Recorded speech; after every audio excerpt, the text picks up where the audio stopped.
In pretty much every interview I've conducted for this podcast, I kept a constant question. How would you characterize SMU's relationship with race throughout its history? Wow. Gosh, I wish I knew more, so I should say I've only been at SMU since 2015. Well, I think for the longest time they tried to make sure it was non-existent, just ignoring it. Garbage. acting So, like there's nothing wrong with it. SMU has had a tumultuous relationship with race. Yeah, I realize that that's an extremely broad question. I mean, let's say I was interviewing you. Where would your mind go? Would your mind travel back to the era of Jim Crow, the 1960s, yesterday? Our university's history is so expansive, and it means so many things to so many people, it's impossible to pinpoint a moment where you can say, yeah, that captures our historical relationship with race. But regardless of their class year or relationship to SMU, many interviewees offered disheartened responses. They petitioned SMU to do more to reckon with the past, and they explored what that would mean in changing our future trajectory.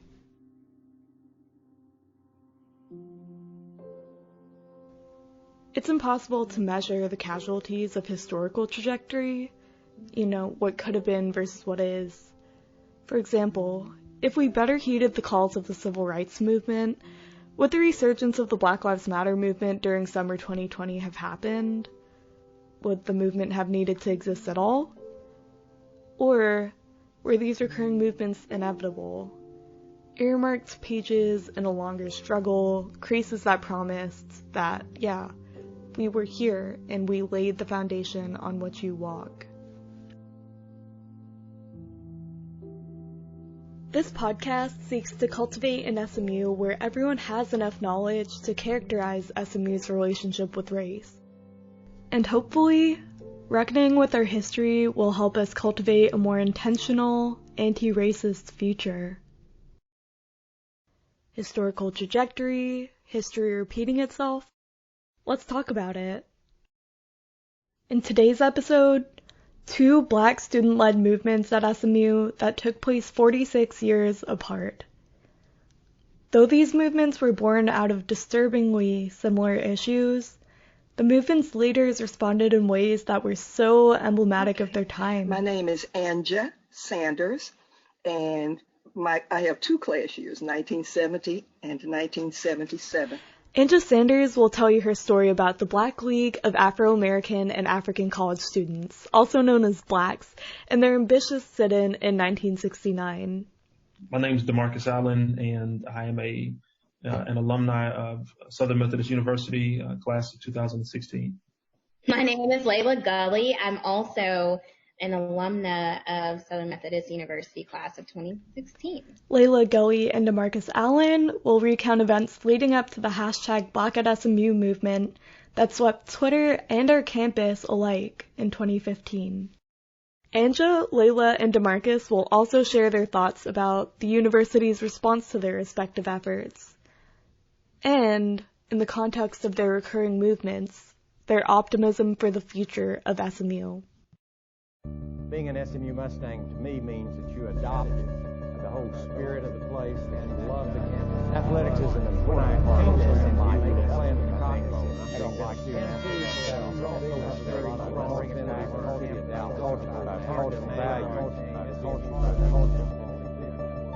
are some things in our nation and the world to which I'm proud to be maladjusted, which I hope all men of goodwill will be maladjusted until the good society is realized.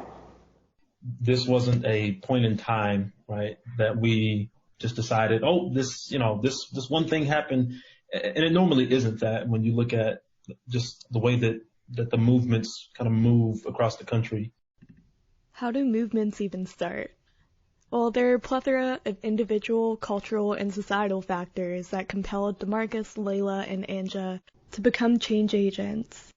For Anja, the dissonance between her expectations and the reality of college life played an important role. Did you come to campus anticipating that you would be engaged in activism or that you would have to be representing your race,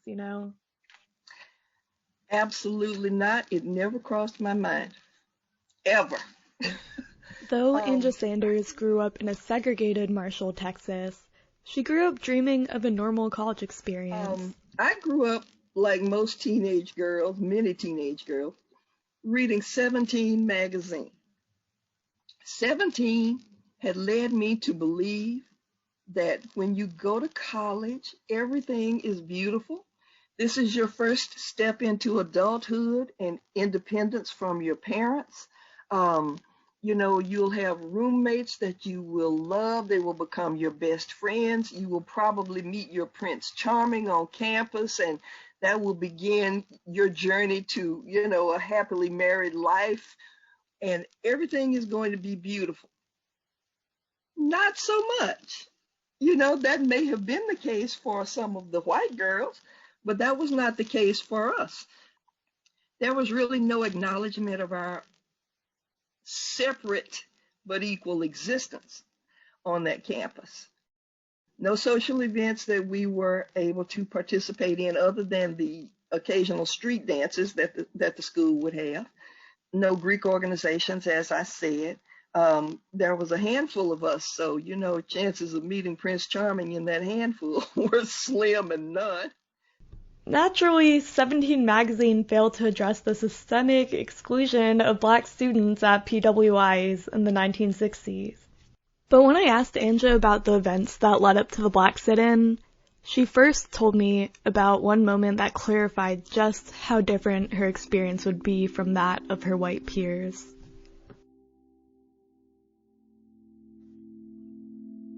That was not our first engagement, shall we say. I came to SMU as a 17-year-old freshman from a small East Texas town and a segregated school system.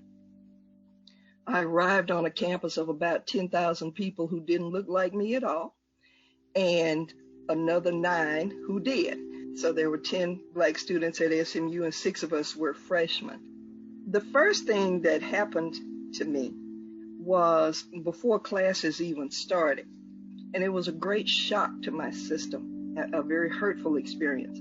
I lived in a dorm and had a roommate, and of course the dorms were not integrated at that time, so if you were a black student, you either had a black roommate or no roommate at all.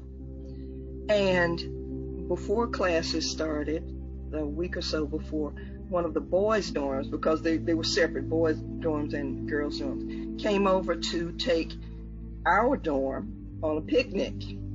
Well, my roommate already had a boyfriend, so she opted not to go to the picnic, but I did. I didn't know anybody. And so we walked a number of blocks to a park off campus. I was the only black person in attendance at the picnic, and what happened was that everybody sat down and they paired off and they grouped off, and nobody sat with me, nobody asked me my name, nobody said hello, nothing at all. So I was left sitting here alone, separate, on the grass for about 2 hours. I was completely humiliated. I was very, very shy, and just had to sit there and suffer in silence for a couple of hours because I did not know how to get back to the dorm. I was completely lost. That was when I realized, to my great dismay, that although I might have thought I was just like everybody else, apparently everybody else didn't think so. At the very end, the resident assistant from the boys' dorm walked over and sat down and started talking to me, but that was about 15 minutes before the whole thing was over. It was extremely hurtful. 40 years later, I was relating that story to a friend of mine, and the tears just started to roll. I had never cried about it. I'd never told anybody about it. But the tears just started streaming down my face. And I realized at that time that I had locked that pain deep into my heart, and that I cried for the lost innocence of that young girl.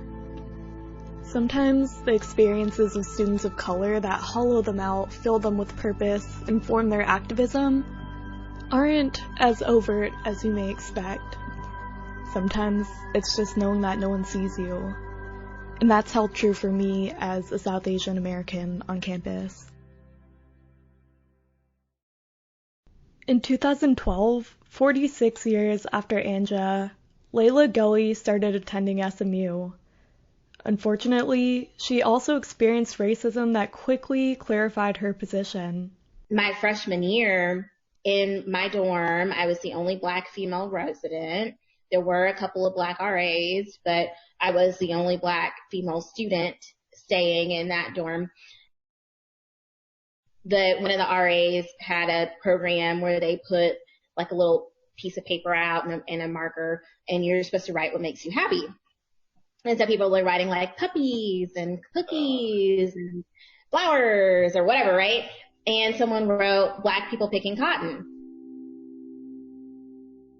I remember getting an email from my resident hall director at the time, and she was like, do you feel like this was targeted at you, and just what are your general sentiments? And we had a whole discussion about that, and it was a big deal because they used to give tours of that dorm to incoming students, and that's actually how they found it.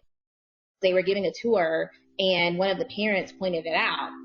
Like I said, I just wanted to point out that it's really the culmination of not just these experiences that we had as a larger community, but also our individual experiences that for me really just kind of came to a head once I saw that post about, sorority women and Black women not being able to join these sororities, even though, again, at the time I was an AKA. So, it's not like it was applicable to me. I just really did find it unacceptable. In some ways, I actually believe it's worse now than it was when I was a student. Even in this country, okay, and SMU is the microcosm of the United States, there are people who feel much more comfortable with expressing their bigotry, their anger, and their hatred. We didn't have that. We had the Kappa Alphas to contend with. The Kappa Alphas to contend with? Yeah, the Kappa Alphas. Being one of a handful of Black SMU students, Anja was forced to cope with feelings of isolation and invisibility. Unfortunately, Kappa Alpha fraternity went beyond making campus uncomfortable. What happened leading up to the sit-in was, one day I was walking across campus and I passed this beautiful Georgian-style two-story house. It was one of the fraternity houses, and from the top of it hung a two-story tall Confederate flag. Okay. They declared war. Here's how a 1965 advertisement in the Daily Campus put it. Kappa Alpha Order brings back idealistic memories of plantation life in pre-Civil War days with their annual Old South Week. Yeah, not what I expected to see on campus.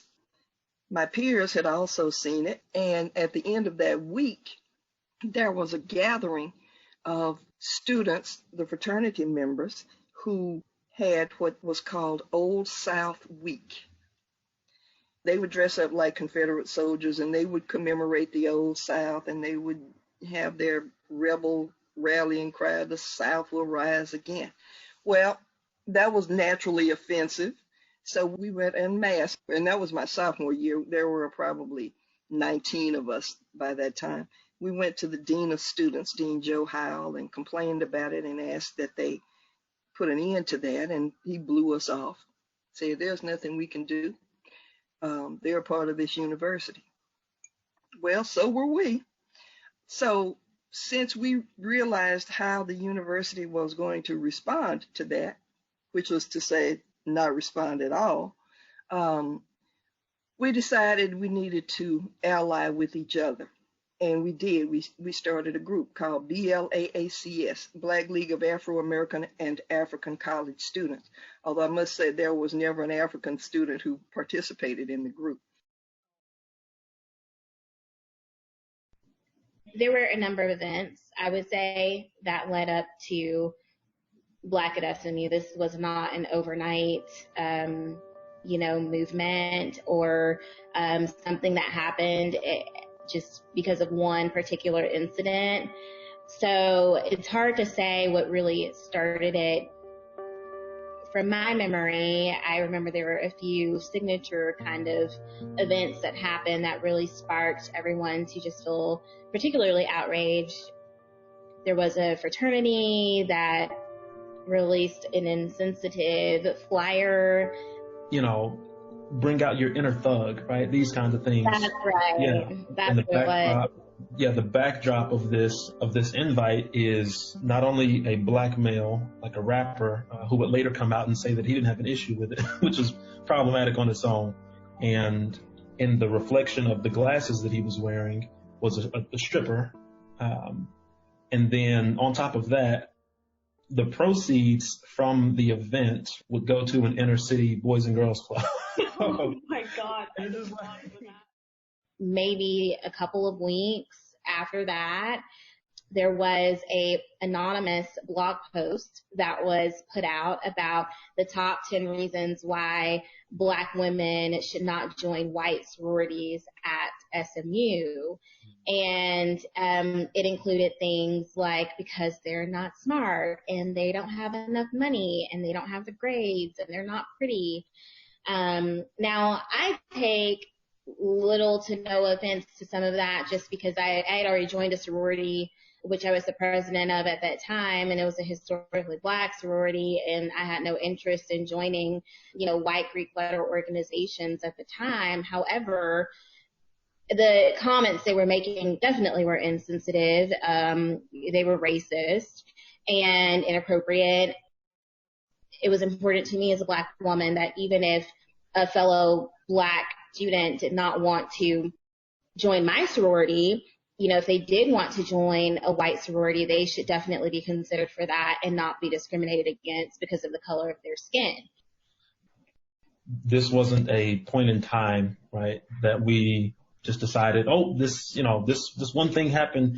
And it normally isn't that when you look at just the way that the movements kind of move across the country. I think it's important to put each movement in their national context. Blacks took place in the 60s, an era characterized by rising student activism. I realized this is the late 60s by this time, 67, 68. And there was a lot of student activism around the country. Some of it was violent. Berkeley, notably, was on fire all the time. I think that the key here is it wasn't just a single moment. It had been year over year, even events that happened prior to Layla and I stepping on campus that we learned about. And so all these elements coming together, and frankly, we were fed up. And this happens on top of being the only Black person in your class, right? The university, not responding to racial insensitivities in the past.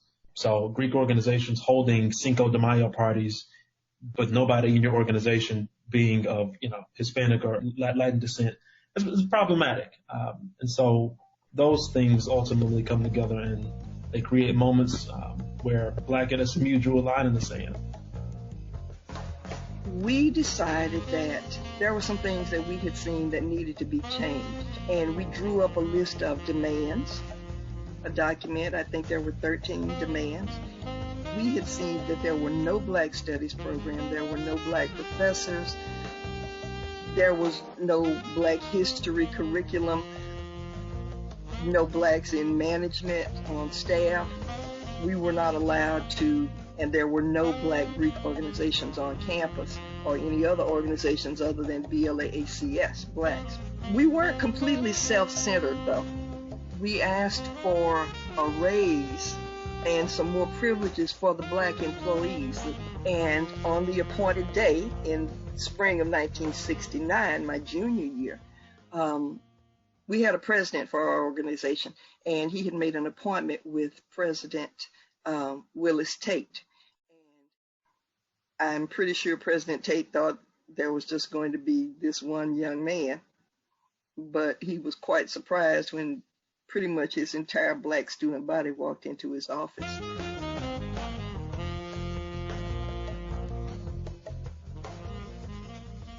So we gave him the list of demands and we sat down, and that was the beginning of our occupation of President Tate's office. Would you like to know what happened then? Yes, of course. But first, back to Layla and DeMarcus.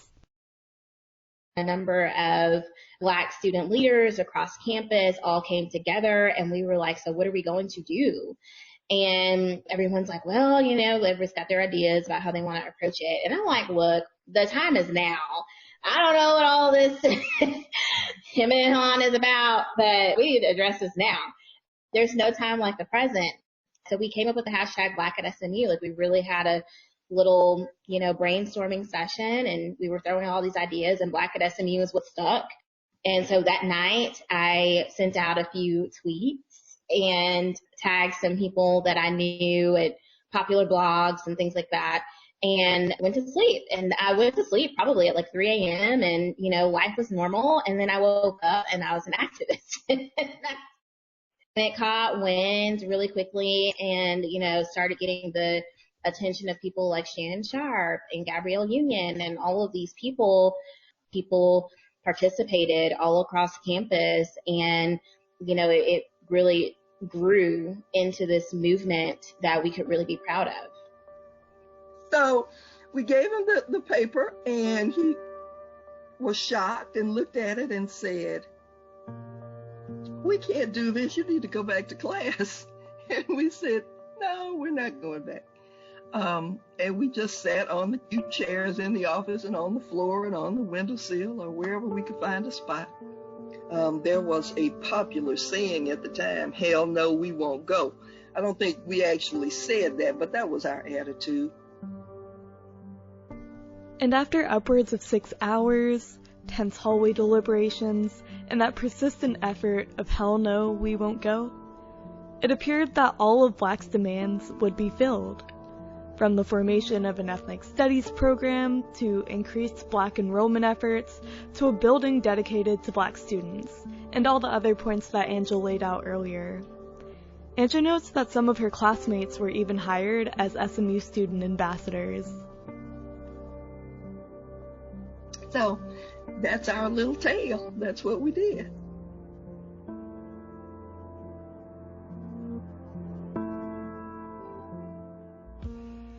After the success of hashtag Black at SMU, student leaders took up a new, old process to tangibly improve the experience of Black SMU community members. We were able to put together demands that were very strategic and measurable and had outcomes that were tangible. They drafted a 10-point list of demands asking for increased cultural sensitivity in Greek life, the increased representation of Black professors and administrators, a multicultural affairs center. We also were inspired by demands that were put out by a group of Black students in 1969, which, it's sad that those same requests were still relevant and also had still not been honored by our campus administration. I think we'd actually drafted our demands, and then we looked at their demands and we were like, wait, these are like the same demands, and so to see how little progress was made was, it really just made it that much more important, I think, to us to really try to get something done. Yeah, no, Layla, she hit it on the head.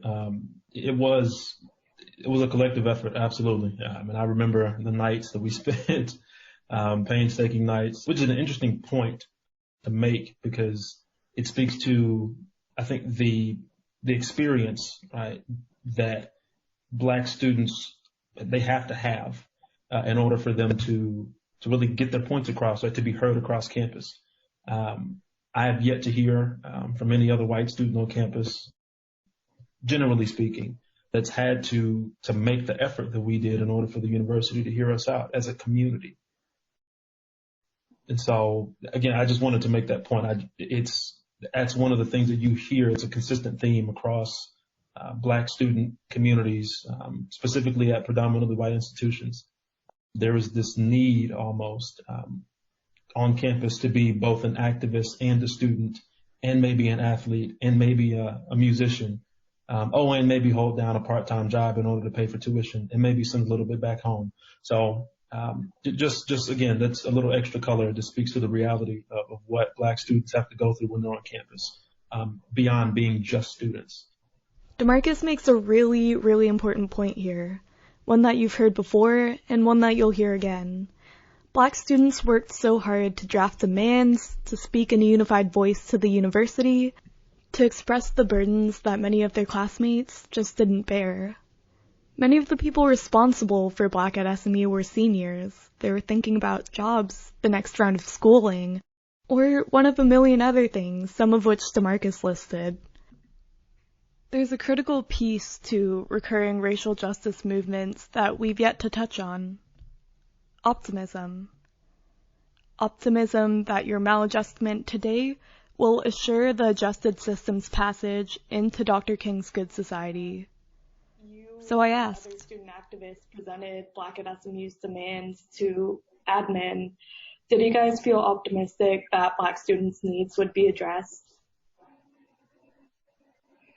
That's a hard question. Yeah, that's a good question.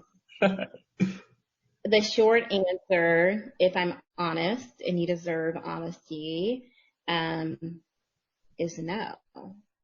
And I think it was purely because I had not seen that happen before.